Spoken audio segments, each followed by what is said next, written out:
Simple at masarap na almusal ngayong umaga guys for this video. So ako'y nagluto tortang talong. So prior that, ako'y naggayat ng isang malaking red na sibuyas guys. So ayan no, ginayat ko na lahat yan. Halos isang buong kamao ko yan. Kasi masarap din kasi ang maraming sibuyas sa corned beef at saka nilagyan ko din yung aking tortang talong. So ayan guys, so yung tortang talong ko ay 3 peraso lang yan na mapapayat.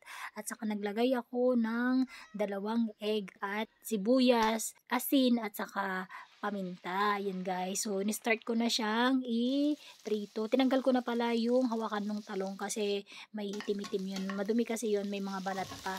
Tapos sa kabilang pan, ako'y naggisa ng bawang sibuyas na madami. At yun yung paglalagyan ko ng corned beef. Ayan guys. So, magkatabi lang sila. Niluto ko sabay na. Ayan. So, isang can ng corned beef. Yung nilagay ko dun sa isang pan. So, habang piniprito ko yung tortang talong, ako naman ay naggisa ng corned beef. So, nilagyan ko din ng konting asin at saka paminta para may lasa yung ating ginisang corned beef.